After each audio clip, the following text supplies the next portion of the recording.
So we're going to talk about building a culture that protects in a crisis. So I'm going to initially welcome the moderator, Suzan Ahmad Ghanem, to please come up.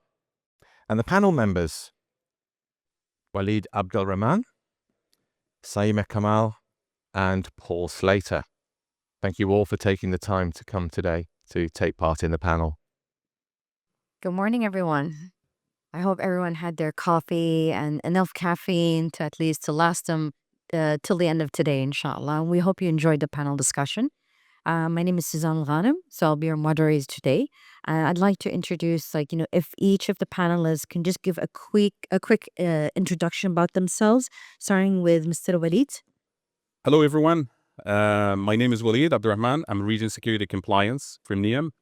I'm having 14 years experience in the quality, health and safety and environmental discipline. And I think that's all from my side. So I'm the president. Hello, I'm Shaimaa Kamal. I'm a regional safety manager for North Africa at SHEQ at Sarens. And I have more than 15 years experience in QHSE field. Hi, good morning, everyone. My name is Paul Slater, and I'm the Executive Director for QHSES at Saudi Entertainment Ventures, which is part of Qiddiya, one of the PAF subsidiary companies across the Kingdom of Saudi Arabia.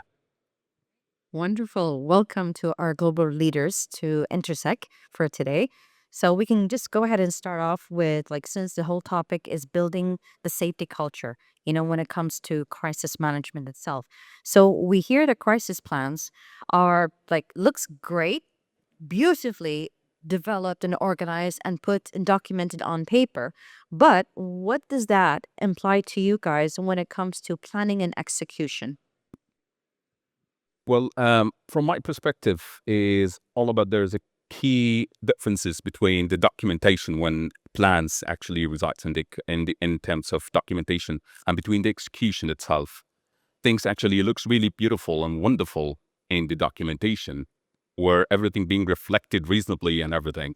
But when it comes to the execution, the reality differs significantly. And that's where you would actually find inadequate time in order just to respond to the crisis. You would have inadequate information.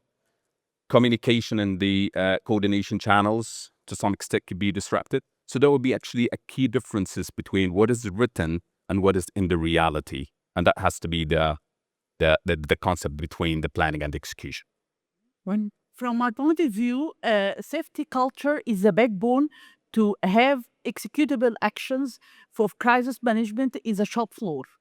And this is very important because crisis combines with a short decision and under pressure and the stress.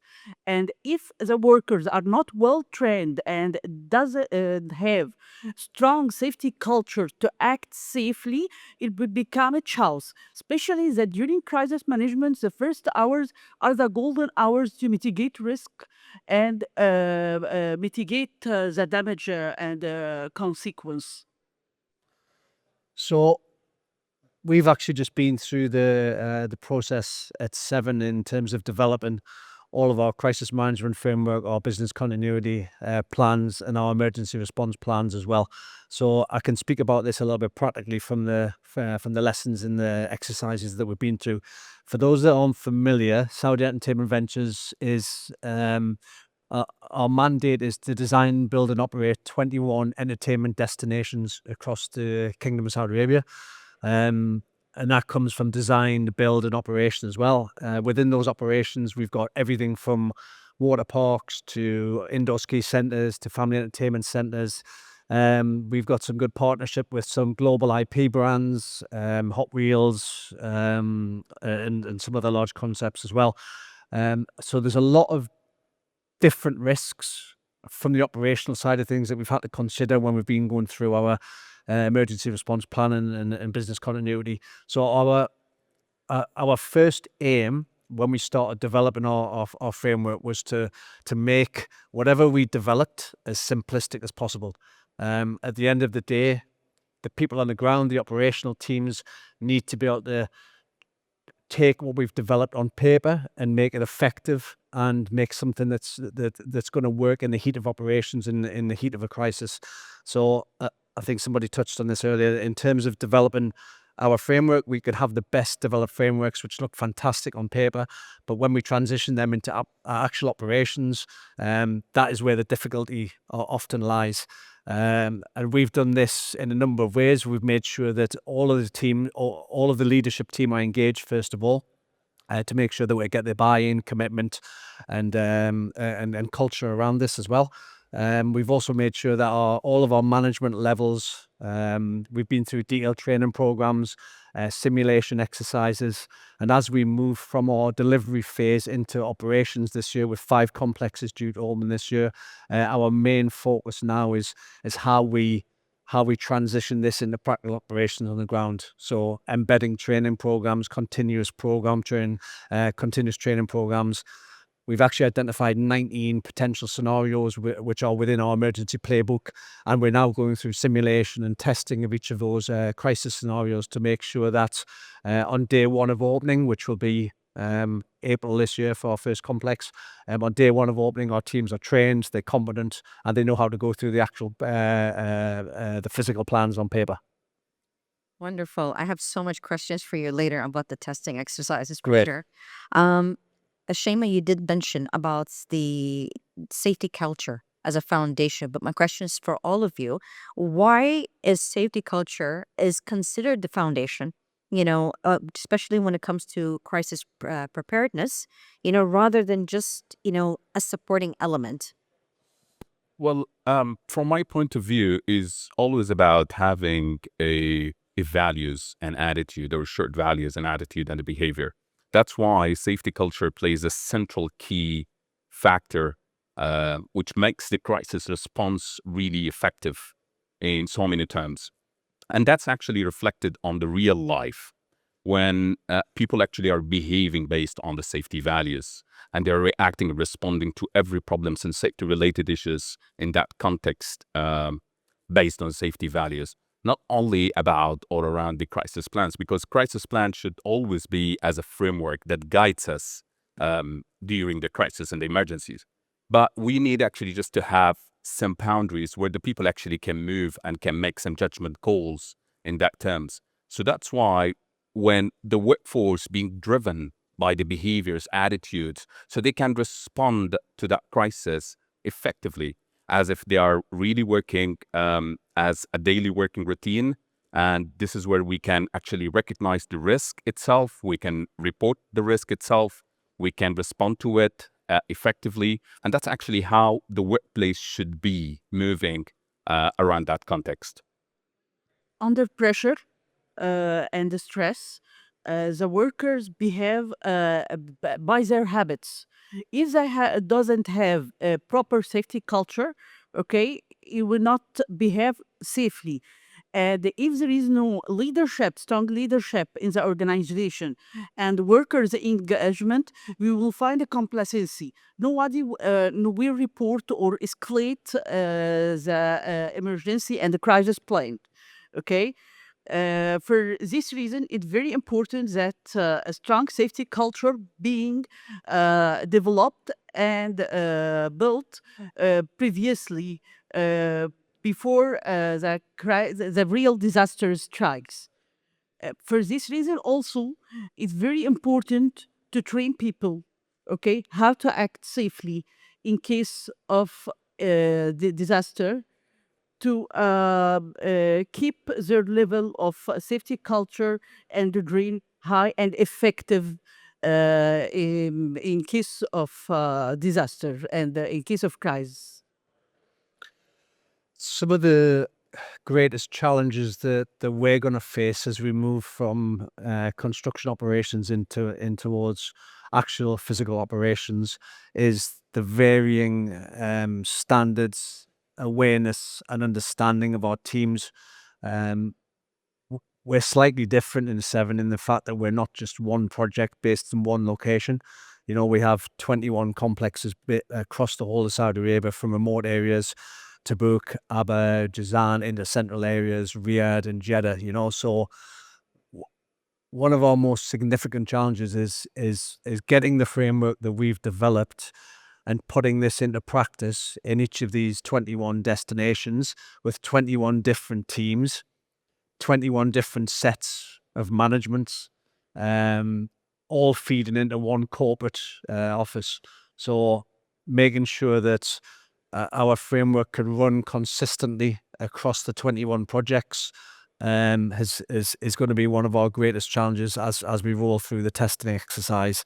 To put it into context, the framework that we've established, we've established a simplistic 6-tiered approach towards our crisis management framework.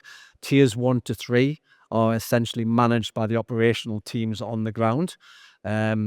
Anything that moves beyond tier 3, and we have a full set of criteria, 150 plus different scenarios which map out against each of these tiers.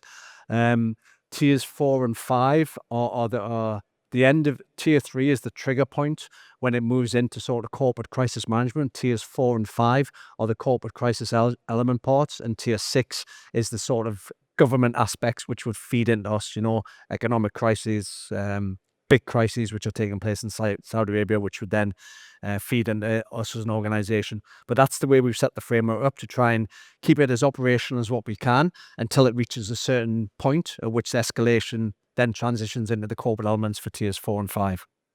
Wonderful. All right. My next question is for Waleed. Yeah. How can treating crisis management as purely as a compliance exercise be detrimental specifically towards the organization's resilience? And does that mean that, or does it make it seem that we're just ticking the boxes and we're missing the point as we go along?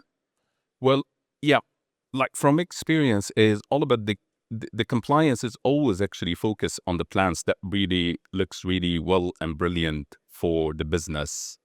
And mostly when we do actually our compliance exercise in the organization, people avoids to express and expose their weaknesses, which is really natural because you're just coming over there in order just to see what are the weaknesses and try to improve the overall system. But that not be understood really well by the auditee in that context. So avoiding having weaknesses in that term will going actually to hinder the improvement and the learning cycle for the organization, because as long as we're having weaknesses, we need just to correct that weaknesses in terms, and then we need actually just to implement the corrective action or the preventive action in on the context. But the point is all about when it comes to the compliance and we're checking on the things, so we're checking on the paper, but we're not checking on another meaning about the adaptability. And that's where we need actually just to see how people can get adaptable when there is a crisis really happens on the ground. So yeah, that's actually my response to that question. Thank you so much for your wonderful answer. Shaimaa, I know that you basically mentioned about the safety culture and its importance. So why might, a weak safety culture, undermine even the most well-prepared crisis plan? Specifically, before developing the crisis plan and during the actual crisis, why do you think there's still a weakness, until today? I believe in the quote that culture eats strategy for breakfast.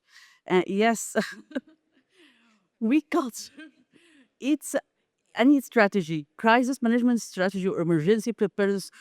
Mainly, the most effective documents of emergency plan and the crisis plan will fail with a poor safety culture. This is important because the workers become afraid to speak loudly, to escalate issue.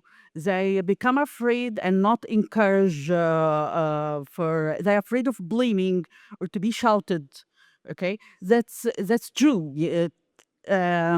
Still, some organization in the shop floor with the low levels had this bad attitude. Okay, leadership doesn't exist or focus mainly on operation.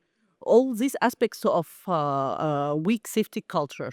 And of course, when we have a crisis management, they hesitate, and even the leadership hesitate to take action. And this is ended finally by the crisis become like a big snowball Okay, and where we have each house instead of has executable plan, mitigate risk, and all these broke trust. This is the question, the second part of the question you asked. Yes, if trust is eroded, okay, and break it, it's very hard, okay, to be built because it takes many years of transparent and honest action to be built. Because when it's breaks, it's very hard to be rebuild it. It will take a very long time to rebuild it again. Yeah, totally understandable. And this is basically found in so many organizations on a global scale itself. Paul, in what ways, since you mentioned about leadership, thank you, Shaimaa, in what ways can leadership accountability influence the strength of the safety culture? And how can leadership show that they care and show that commitment towards in order to break the culture stigma itself? Okay, the leadership is the key success of any management system. That's true. This is against previous code. Yes. If you want to succeed any system, give a proper and accountable leadership. Okay, leadership will engage the workers, will train them, will provide resources, will make a drill. All these issues will encourage people and encourage engagement, because engagement of worker is very important. Is increase ownership and loyalty, and of course productivity. Engagement is very important, and only the true leader, true positive leader, who do that. Paul, you want to add something to that? Yeah, I would say that I don't think we can underestimate the importance of leadership on the success of our plans, our policy and our procedures. I think we've all been in this industry long enough now to have seen what good leadership looks like, and also what bad leadership looks like, and more importantly, how both of those interact with our operational aspects on the ground. So for me, leadership engagement, leadership being bought into the policy, the framework, whatever it is that you're trying to implement on the ground. Well, when I talk about leadership, there's obviously multiple levels of leadership within most organizations. So how do the teams from the C-suite teams down to the operational management teams on the ground, the influence they have varies across their different levels within the organization. For example, if I'm an employee working within the operations on the ground, the leaders that are going to drive and help support my decisions and make the difference for me, or my operational managers on the ground, the general managers, the operational managers, the supervisors, the team leaders, the duty managers, etc. Those are the people that are going to make the difference on the shop floor, on the ground where the operations are. So making sure that they are engaged in the plan, the training, engagement with the teams is, for me, it's one of the most important factors in success. You know, we can put something down on paper that looks phenomenal, but without real leadership buy-in, real leadership commitment and engagement, that whatever we've done on paper is really only going to work at 50% best. And I think the easiest thing we can talk about and say is, oh, leadership are engaged. Yeah, my leadership team are amazing. You know, they do the safety walks, they walk around the sites, they're engaged with the teams. But until something really physically happens on the ground, which is generally a real crisis, that is when the real leadership's skills and abilities are going to be displayed to all of the teams on the ground. Absolutely, I totally. would like to add something, that leadership is not only in meeting rooms and in office. Leadership must be among the workers. Okay, from contribution of top management or COO with the shop floor workers. Okay, and of course reinforces the positive and the safe behavior. But it's very important that the leader be with his workers. Okay, because sometimes we have a gap. We have very strong leadership from top management, okay, and commitment from workers, but there is a gap in the middle management. So it's very important to be at all level and very important to be with the ground on the ground with the workers. And thus, not just, leadership engagement, like people need to engage and to understand the whole concept of safety, that it's Yes, okay. leadership at Yeah. all the levels, not Yeah. only top management Yeah, leadership. definitely. Just to add to what you've mentioned, like, people need to stop feel afraid to speak up when it comes to anything that's, they've observed that's like, that can lead to, high risks, or bring that kind of risk into the organization, or basically, whether they to at least not, it's like you guys have mentioned, leadership need to lead with example. So when they're leading with example, people need to lead also with the example itself, and removing that kind of fear. Since basically we barely have time, we're almost done actually. So we'd like to kind of narrow down, for all of you guys to answer this question. Um, you know, yeah, we did talk about that crisis looks beautiful on paper and everything like that. And, what are the strategies that might be effective in building or reinforcing a strong safety culture within that organization? Like we can start with Abdelrahman. Yep. So a good strategy is indeed that plays really and gives a very good safety culture, and also having a very effective crisis response. It's always revolves, as my colleague said, around the effective leadership. And that's where actually everything begins. When we have spoken about different elements of the safety, health and safety, quality, everything. So it starts always with the leadership. And having also a different method of reporting. And that's one of the things that really key.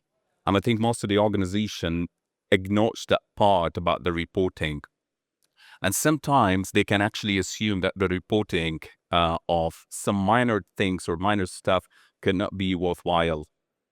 I recall one of my experience in the aviation, especially when we have adopted the mandatory reporting requirement that was according to the Civil Aviation Authority requirements, and it has to be existed. One of the good practices is to have some confidential reporting mechanism, which actually helps the employees to report that in case they're actually fearful from being exposed to the management or to the line managers or something. So they can report without mentioning their names on the reports, because the ultimate benefit out of these reports is just to extract the data and the information and to see how impactful is that information being reported by that employees, especially if they're frontline employees in that context. So reporting is really one of the good strategies that we need actually just to put in place. And we can avoid the crisis definitely as much as possible, because we have turned that crisis into a risk, and we have anticipated that risk on the paper, and then we have actually started to treat it before it turns to be a crisis. And we started actually just to put that actions in place. So as the risk evolves, we are actually being updated with that risk, and we'll just keep tracking that risk as it gets evolving, among other emerging risks in our ecosystem. Thank you for your answer, Shaimaa. I will continue and added on Waleed. The reporting is very important because escalating the issues, okay, saves the company. Okay, because when you have to deal with the incident or the disaster in the as much as earlier, as much you can mitigate risk and prevent the consequence. Okay, for this reason is you have to encourage your employee to report and escalate issue. No shouting, no blaming, and leadership accountability about that, to reinforce the reporting, to reinforce the positive behavior. It's very important because the risk is like a snowball, okay, downhill, or the disaster. When it began very large and you cannot stop it. And if you stop it earlier, of course, it will be very lucky and you have like that a strong crisis management. Oh, I'm just going to talk a little bit about the process that we went through. Okay, and just to give everybody a bit of a flavor around and some practical experiences of what we did, how we implemented it, and some of the good lessons learned that we took out of that. So to take us through the journey, obviously our first bit of exercise was to get our management engagement, to get the C-suite team engaged. Obviously, we held countless sessions with the team to get them to buy in, to explain the process that we're going to take them through, to get understand at a high level the framework that we wanted to develop within in the organisation, and something that would work throughout, or whether it's from a construction perspective or whether it's from an operational perspective. So the core basis of the framework is the emergency response playbook, which has the 19 different scenarios planned out within that. Everything from your standard fire evacuation to missing child to bomb threats to all of those standard 19 scenarios. Alongside of that, we had around 40 to 45 different procedures, which helped support the emergency playbook as well. Once we had established that, we had to take that through an engagement and approval process with multiple management levels to get everybody engaged, to get it approved and signed off. Once we had established the framework, the policies, the procedures, we then needed to take that through the training and implementation phase. We established 3 different levels of training components. Level 1, that's called for all of our frontline staff, our guest service assistants, which was basically a 6-hour training program, which took everyone through the process at a high level, what their roles and responsibilities are. We then went into the level 2 management training, which was obviously more detailed and more thorough, which was a 2-day program. Day 2 of that was an actual simulation exercise, which we took them through at a desktop scenario, testing out one of those 19 scenarios. And then level 3 was our corporate management training program, which was predominantly for our C-suite team, which again went through a desktop exercise. Those are the 3 training components that we used to implement the 45 policies and procedures and the emergency framework that we developed. So we've got our procedures, we've got our team trained, we've done some desktop exercise testing. Now we have to move into the practical operation phase when we go through simulation and testing of those 19 scenarios on site within our actual operations. We're about to commence that phase now as we move towards our soft launch process of one of our major projects, which is due to hold in April. We've identified around a 1-month, 28-day training program, not only covering crisis management, but multiple aspects of operational training. So within that 28 days, we've embedded time for further training, testing, and obviously external testing with our emergency services, civil defence, and other emergency services. Then we've got one final simulation exercise to run, which takes us all the way through from operations, tiers 1, 2, and 3, all the way through into corporate crisis, emergency response and business continuity, and feeds all the way back in to close the whole loop. And we'll be doing that before our first complex opens in April. So it's been a very busy 6 months. Amazing. So, as a final note, from all 3 of you, what advice would you like to give to the audience, if they were to want to strengthen the psychological safety or the behavioral safety, in the workplace in order to avoid future crisis or disasters? If you could sum it up in 3 words, we can start from Paul. I think we all want to set the bar high, yeah, but quite often we need to be practical. This is a journey, and we're never going to reach the platinum solution in our first attempt. There's going to be lots of great lessons learned. We're going to do things well, we're going to do things not so well, but it's important how we take those lessons learned and apply them and make sure that we change as we move forward as an organization. Employee engagement, okay, because it increases ownership and loyalty. Even the workers will contribute to you with the scenarios of crisis management. They will show it to you risks you can never imagine. Okay, for this reason, it's very important to employee management, employee engagement management. Well, for the crisis, we need to make the exercises really with making people actually under stress with insufficient information.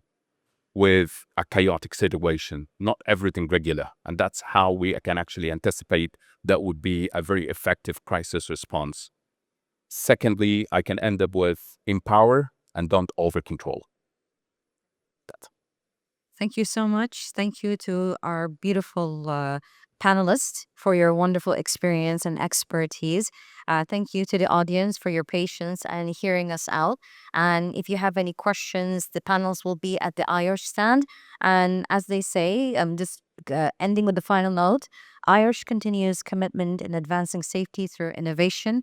And thank you so much for your patience. And we hope you enjoy the rest of your day. Thank you.